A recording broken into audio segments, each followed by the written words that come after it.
Assalomu alaykum aziz qarindoshlar. Bugun 2025 yili 9 ayning 14 kuni yakshanba. Aslida bu hafta oldingi hafta men nimaga 2 haftada bir qatim qildigan naq maydon videosini qilolmagan. Sababi men bir safarda edim.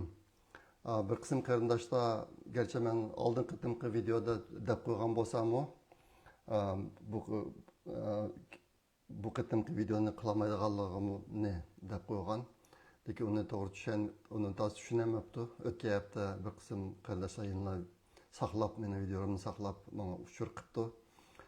Men bu qarindoshlarniki ashunchalik ko'ngil bo'lishidan menga va mening programmamga suyundim. Sizlarga ko'pdan ko'p rahmat. Men rasmiy videoni ikki hafta chiqaraman. 2 haftada bir qatim qilgan videoni. Bu hafta vatan haqidagi uchurlar va xalqaro xabarlar bu vaqtda menda tayyorlik yo'q. Shunga o'to'liq ko'p so'zlamayman. Asosligi nima videoni qisqacha nima meniki safarim to'liq qisqacha so'zlab beray dedim. Endi amalan meniki xabar bo'lgandek bizniki vatan vayron qilindi yaqinqi nechaninki mobaynida. Uyg'ur millati vayron qilindi. Ashta bo'g'ashqa bizniki hozirgi kulkimiz, xushalligimiz, boshqa ko'ngil faoliyatlarimiz hech qaysisi burunqiga qat'iy o'xshamaydi. Hammamizni chunqur azob ichida yashayapmiz. Ashta bo'g'ashqa ba'zida ozroqcha vaqt chiqarib xizmatdan, turmushdan ozroq sayohat qilib o'zimizni biroz tangshash bu intayin muhim. Men har yilda mana shunday qilib turman. Ozroq vaqtimni sayohat qildigan ishlarga ajrataman. Bu yilmi 2 hafta vaqt chiqarib shu ishni qilib keldim. Ayolim bilan, yana bir qism do'stlar bilan. Sizlarga bu ishlarni oldin deyolmadim. Sababi hozir bexatarlik bir intayin muhim bo'lib qoldi. Ashta bo'g'ashqa diqqat qilsanglar. Men ko'pincha safarlarga chiqishdan burun nega safar chiqqanligimni demayman. Qaytib kelgandan keyin andan da'vatiman nega borganligimni. Bu qatim qilishim boshqaroq ish endi. Biz bu qatim Fransiya bilan Gretsiya ikki davlatga bordik.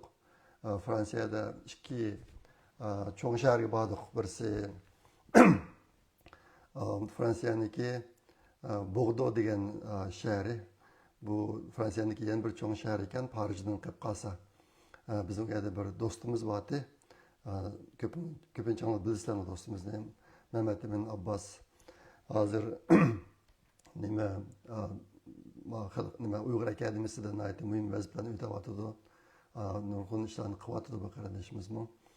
Shu qarindishimiz taklif qilgan shu yerga berib, uning uyida yetib qopib, sayohat qilib degandek bir necha kun ashlarni qilib keldik.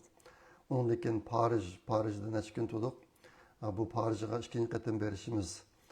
Biz burun berib bir haftadan ko'proq turib bir do'stimizning uyida sayohat qilib kelgan. Bu qatim meni shu do'stimiz kutib oldi, nihoyat qizg'in kutdi.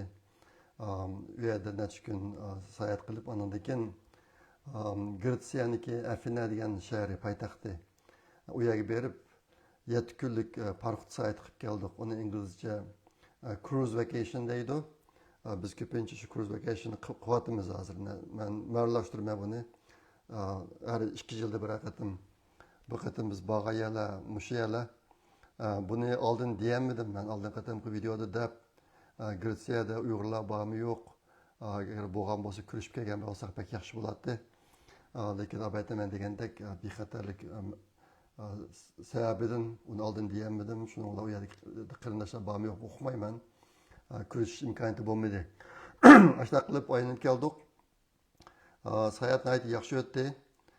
Burun bu Gretsiyani bek sayohatga bek isil deb anglagan. Shunga ashyaga berib kelayli deb 7 kun 6 o'xshamagan joylarga, shaharlarga berib keldik. Uning ko'pinchisi orollandi. Ko'pinchisi buningdan 3500 yillar burun dengizda vulqon etilib, shundan paydo bo'lgan orollar ekan bu. İşte volkan teşhidan tuzilgan orollar bo'lg'achqa nima darak o'simliklar ancha yo'q, nihoyat qaqas his qildik. biz odatda Kaliforniyaning qaqasi deydik, u yer undimi bekar qaqaslik ekan endi. Bir qism dunyoda tepilmaydigan imoratlar bor bularniki oq uylar. Mana ko'rsatib beraman ba'zi rasmlarni. U bir alaydi ekan, lekin qolgan havo klimati, lekin qolgan manzarasi bulutmi daraxt bo'stonlik jihatda biroz nachar ekan. Bir qatim ko'rishga arziydi ekan, lekin men burun o'ylagandek ancha undaq chiqmay qoldi deb o'ylayman. Bizniki meniki shu parxod kruz parxod sayohatiga bilet oladigan bir yerim bor.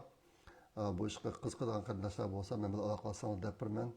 Bu yerdan aytdi bahasini tushirayotgan sayohat biletlerini ağıl olurdu. Mesela 50% tushirayotgan bu qatim 74% düşərgən bilətini yap aldık biz. Şuna işlər qızqıdan qarındaşlar mənə desənglər, mən dəpirmə o yəni. Mən hər 2 ildə bir qətim urnaşdırıyatım mən bundan işlərini. Sizlərə bir qısım resimlərini kösüb qoyay. Muş münasibətlərdən faydalanıb bizni Boğdo şəhərində, Paris şəhərində kütkən qarındaşlarının hamısıga çin ko'nglimizdan rahmat aytamiz. Nəhayət özümüzün urug' tuqqanlardanmı üte aldı, yaxşı küttü bizni. Biz nəhayət minnətdar, nəhayət təsirləndik. Köpdən köp rəhmət. Sizlərə azca resimlərini kösüb qoyay. Mən bunu nima qılıman? Facebookda albüm çıxırıb qoyman. Bir qism qarındaşlar şu yerdə kurvasan oldu. Cəhrahlarını mən bir qancha kösüb qoyay. Mənim Boğdo şəhərindəki resim. Andakı mənim Boğdo şəhəri, Boğdo şəhərdə u bir araq çıxırdığan, üzüm araq çıxırdığan mərkəzkən. Aşağı bu başqa şundaq kengri ketken üzüm etizliği. Üzüm igiz emas, mağrısını kögündek adamın büyüdü mü paka. Şu üzüm işlep çıkırıp, araq işlep çıkırdı iken. Mağma şu Boğdo şehrideki resim. Mağma bizim dostumuz Mehmet Emin Abbas, Doktor Mehmet Emin Abbas. Maş dostumuz küttü bizim yerde. Anındaki mağma Boğdo'nunki bir kuruluşları. Onun da kendileri Paris'da, yani İslam'dan bilsem,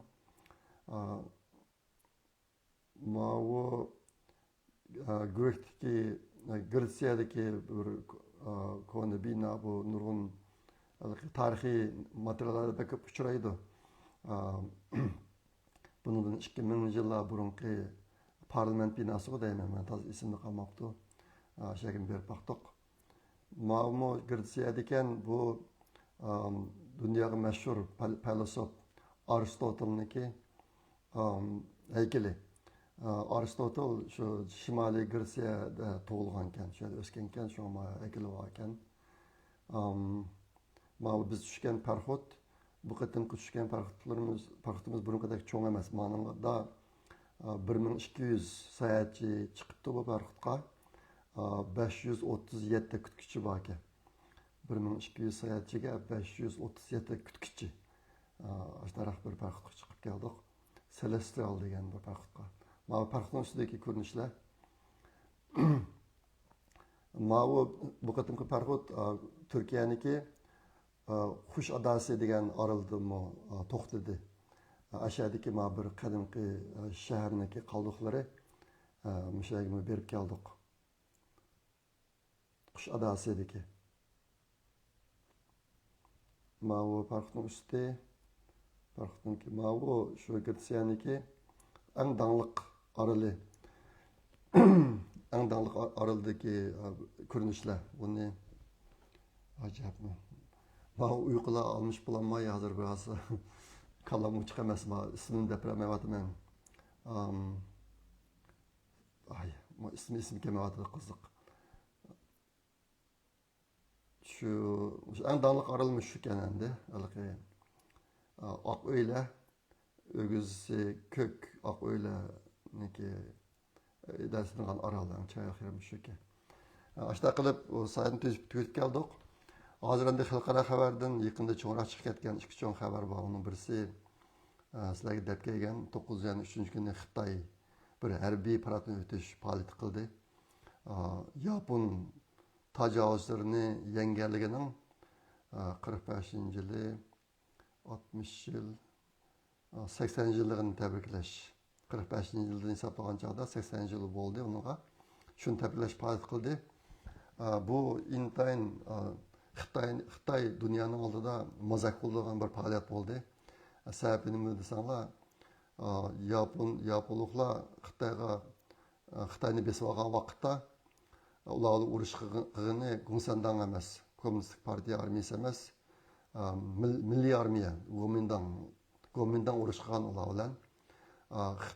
Gumsandangning odamlari yangi berib olib, aldamchilik qilib, ko'z bo'yab, urushga qatnashmay, o'zining askarlarini kuchaytirib, qo'shinlarini kengaytirib, tashna qilib, Gomindang Amerikaning yordami bilan Yaponni qo'llab chiqargandan keyin Gomindang bilan urush qilib, ularni yengib, Xitoy hokimiyatini qo'lga olgan. Shunga bu yerda cho'ng rol o'ynagan birinchi omil Gomindang, ikkinchi omil Amerika. Amerika Yaponiyaga 2 atom bombasi tashlab, ashning bilan Yaponiya taslim bo'lgan. Aslida u chog'da Amerikaniki yadro bombasidan 2 bor. Ular 2ni tashlagandan keyin agar taslim bo'lmasang men yin tashlayman deb ashta propoza qildi Amerika. Shunlar Yaponiya o'qimagandan keyin Amerikada necha bomba borligini. Shunlar Yaponiya taslim bo'lgan. Bu bütün ishda Xitoy Kompartiya armiyasiniki hech qanday to'pisi yo'q bu ishda. Ashta turib bu qatim sharmandalarcha Yapon urushi g'alabasining 80 yilligini tabriklash faoliyati o'tkazdi Beijingda. O'tkazib Xitoy dunyo oldida bir sharmanda bo'ldi. Endi ularning ko'rinishini ko'rgan bo'lsanglar, nihoyat jiq qurol yarog'larni chiqdi u yerga. Xalqaradagi donliq mutaxassislarning degani bu qurollarning hammasini Amerikadan ko'chirgan Xitoylar birinchidan, ikkinchidan bir qismlari yolg'on, ishlamaydigan qurollar ko'rsatgan narsari. Yani uchinchidan bu qurollari hargizmi urushda sinib boqqan emas. Shunga urush bo'lib qolsa, uni shakli bilamdi yo'q, bumi Xudoyimning o'ziga omonat. Ashta bir narsa ish qilib, bu cho'ng faoliyatda Xitoylar o'zini bir qatam sharmanda qildi. Dunyoga bergan ta'siri shu. O'zini sharmanda qildi. O'ziniki haqiqiy Xitoy Kompartiya hokimiyati o'ziniki haqiqiy qiyofatini dunyoga yana bir qatam oshkorladi. Dunyoga bergan ta'siri shu. Endi Xitoyga shu faoliyat uchun kelgan 20 necha davlatlarniki amaldorlari bor. Xi Jinpingning ikki tarafda turganiki birisi Putin, yana birisi Kim Shimoliy Koreyaning boshlig'i. Shu ikkisida Iranning boshlig'i bor. Andikin O'rta Osiyodagi Turkiya Republikalarniki raislari bor u yerda. Anandikin bir qism musulmon davlatlarniki vakillari bor. Ish qilib bu qatim Xi Jinping jallatning qishida tug'anlar Putin, Kim Jong-un, andikin Iranning boshlig'i, O'rta Osiyodagi Republikalarning boshliqlari, andikin musulmon ellarning boshliqlari degandek shundoq bir sharmanda ko'rinish bo'ldi. Uyg'urlarning maydonida turib qarg'a vaqtimizda. Ashta bir ko'rinish bo'ldi.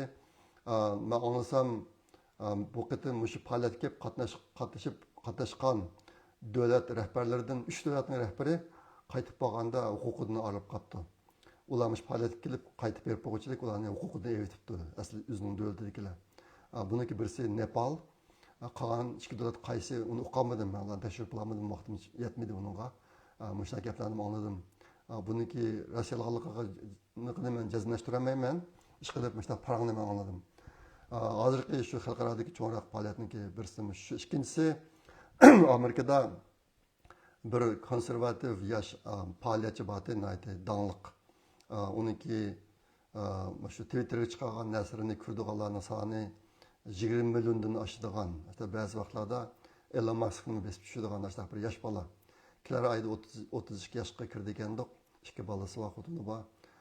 Utah'dagi bir oliy maktabda so'zlayotganda bir 22 yoshlik bola buni jiroqdan etib durbulliq miltiq bilan o'q gazisidan kirib geldan chiqibdi, boshqa qilib o bola o'lib ketdi. Bu bolaniki o'limi bu bir konservativ bola, Trumpni qo'llaydigan an'anaviy Amerikaniki g'arbniki burungi an'anasini asliga keltirish mushjiyatda aktiv faoliyat qilayotgan bir bola. Bu bolaniki o'limi dunyo bo'yicha intayin cho'ng bir to'lqin qo'zg'atdi. Hozir o'ylab baksam, Uyg'urlar ustidan Xitoy Uyg'urlar ustidagi irqiy qirg'inchilikni boshlagandan keyin dunyoda rezillik avj oldigan bir cho'ng to'lqin qo'zg'alib, nurg'un davlatlarniki ideologiyasida nihoyatda zo'r o'zgarish bo'lib, dunyo nihoyatda nacharlashib qarab mongdi hozir.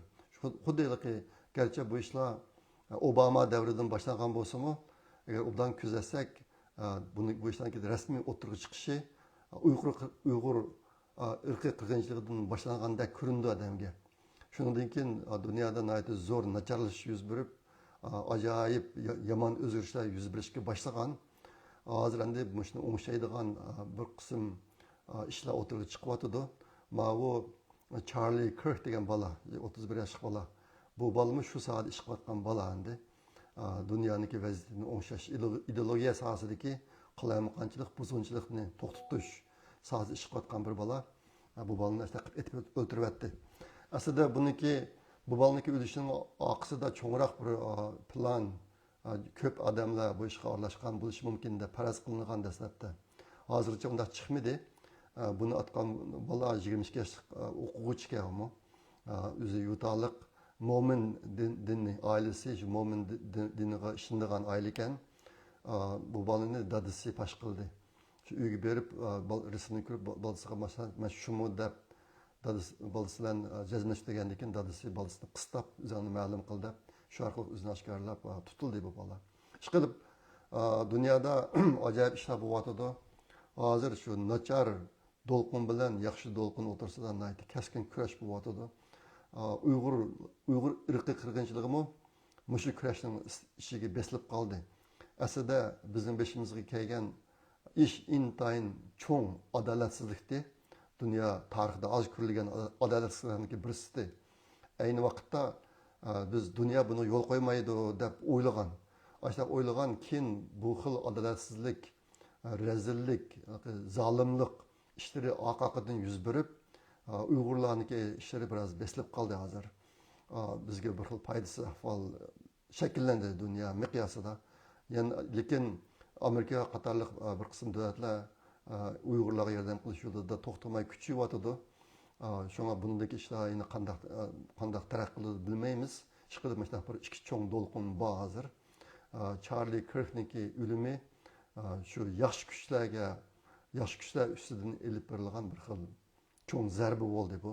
Lekin bu Charlie Kirkniki o'limi dunyoda bir qism yaxshi ishlarniki o'tirib chiqishiga sabab bo'ldi hozir. Shu ishlar yuz beryotdi. Endi bundan keyingi ishlar qanday taraqqiy qildi, bundan keyin davom kuzatsak bo'ladi. Bugun sizlarga mushtiqli deb qo'yay. Albatta men degandek men tuni kun oqshom qaytib keldim. Shanba kuni oqshami bizning Kaliforniya vaqti. Hozir shanba kuni atagan ertadan boshlab chiqib ketamiz yana. Xudoyim bo'lsa kelar hafta shanba kuni 2 haftada bir qiladigan videoni men normal ishlayman o chog'da. Vatanning ahvoli haqida so'zlab beraman. Endi men oldin qatnaq videoda deb qo'ygan bo'lsam bir qism qarindoshlar buni uqolmay saqlab ketibdi. Shunga bugun men videoni qisqacha chiqarib qo'ydim. Menga ko'ngil bo'lgan qarindoshlarniki bu qatimki safarda bizni kutgan qarindoshlarning hammasiga ko'pdan ko'p rahmat. Bunu demsə, kilar qatim kuruşca aman bulunla. Xeyr xoş, Allah'a emanet.